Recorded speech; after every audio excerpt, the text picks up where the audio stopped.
A reactor arrives on a barge. It is small. It is sleek. It is sold as a gift. The brochure calls it clean energy for the future. The press release calls it development. The presidents shake hands and call it partnership. But underneath the optimism is something older, something we have seen before. This is not a new technology. It is a new face on an old story. And the name of that story is empire. Let me start with what is real. The world needs energy. Energy poverty kills more people every year than terrorism, more than war, more than most diseases. When a child cannot read at night because there is no light, when a clinic cannot refrigerate vaccines, when a workshop cannot run because the grid is unreliable, that is not abstract.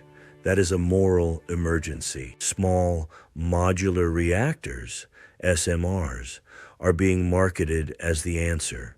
They are smaller than traditional reactors. They are modular. They can be built in factories and shipped to where they are needed. They produce low-carbon electricity. They promise to bring power to places the grid has never reached. For a developing nation, this is not nothing. This is, on its face, a moral good. I want to be honest with you. The desire for development is legitimate. The need for clean energy is real. The frustration of being told to stay poor in the name of the environment, while the developed world burns coal, that frustration is justified. The question I am asking is not whether developing nations should want energy. The question is what they are being asked to accept in exchange. To answer that, we have to remember something. In 1953, President Dwight Eisenhower stood at the United Nations and gave a speech called Atoms for Peace. He offered the world a vision. Nuclear technology, he said, would not just be a weapon, it would be a gift. Cheap energy, medical isotopes, industrial progress, the peaceful atom would lift humanity. It was a beautiful speech. And then the gift was delivered. The Marshall Islands received 67 nuclear tests. Bikini Atoll is still uninhabitable today, more than 70 years later. The people who live there have never gone home. Their children carry radiation in their bones. The Navajo Nation received uranium mines. They dug the ore that fueled our weapons and our reactors. They got cancer rates the rest of America never saw. They got contaminated water. They got our silence. Kazakhstan received a testing ground the size of Belgium. Hundreds of thousands of people downwind. Generations of birth defects. French Polynesia, Algeria, Australia's Aboriginal lands. The list goes on. I am not saying nuclear technology is evil. I am pointing to a pattern. The pattern is this: powerful nations extract value, and less powerful nations absorb risk. The pattern repeats, not because anyone is plotting in a back room, but because nobody powerful enough is paying attention. And now we are being told that SMRs are different, that this time the gift comes without strings. I would like to believe that. But faith is not a substitute for evidence, and the evidence is not yet on the side of optimism. So let us read the fine print. SMRs are marketed as plug and play.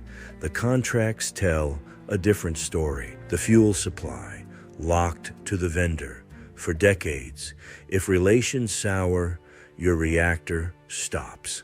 The maintenance, controlled by the vendor. You cannot transfer the contract.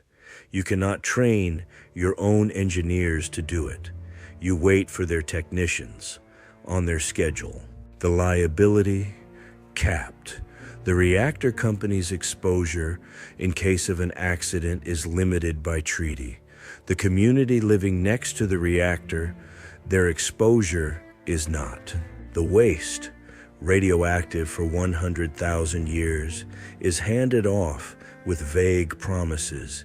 Many SMR contracts do not specify who manages the waste in 50 years, in 100 years, in 1,000. The receiving nation is told this is partnership. But a partnership where one side controls the technology, the fuel, the maintenance, and the legal risk is not a partnership. It is a lease with centuries of unpaid rent. And here is what makes it morally heavier. Most developing nations do not yet have the independent regulators, the engineering corps, the emergency response infrastructure to operate these systems safely on their own. The vendor offers all of that for a fee until the political winds shift, until a contract dispute, until a company is sold, until a state collapses. What happens then? The reactor does not disappear. The fuel rods do not dissolve. The waste does not stop being dangerous, but the people who built it are gone. Let us do the math. The benefits are clean electricity, energy independence, climate resilience, industrial development. These are real.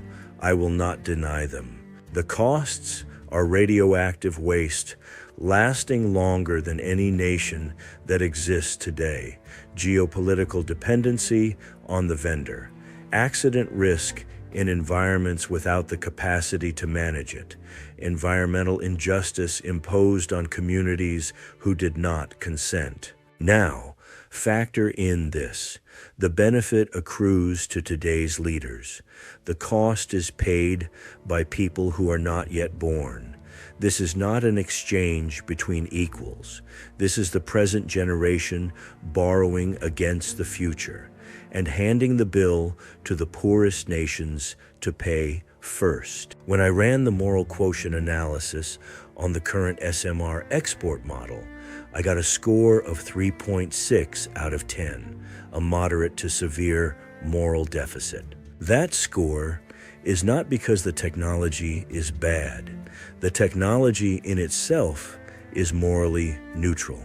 That score is because the system around the technology, the contracts, the regulatory gaps, the community exclusion, the waste burden transfer, that system is failing the moral test. It does not have to be this story.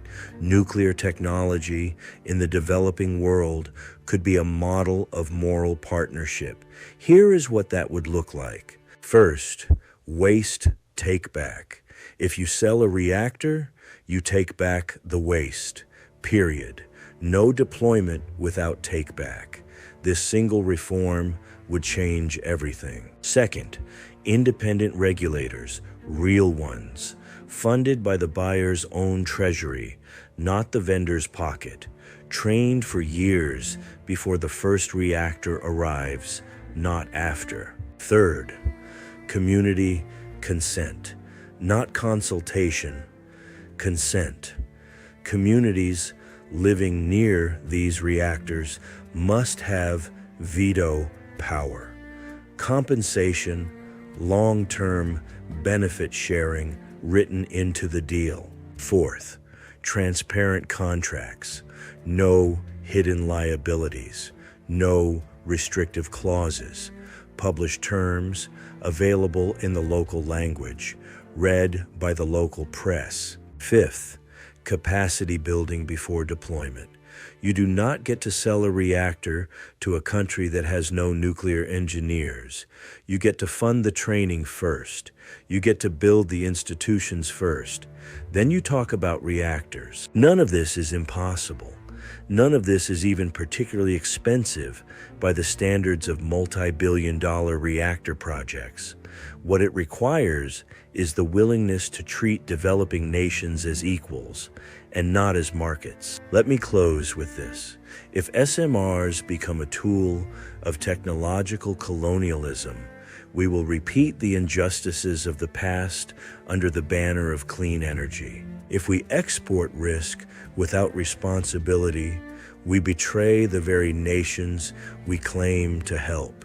If we expand nuclear energy without moral intelligence, we sacrifice justice for convenience and stewardship for profit. SMRs in the developing world are not merely an engineering question. They are a moral test, a test of whether powerful nations will act with humility, justice, and responsibility. A test of whether the language of partnership will finally mean what it says.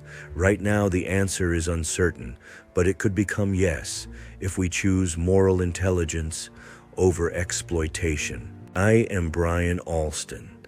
This has been Moral Minority Report number 2.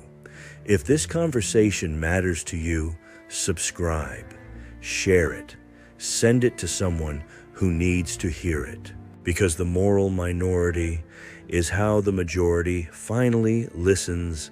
Until next time.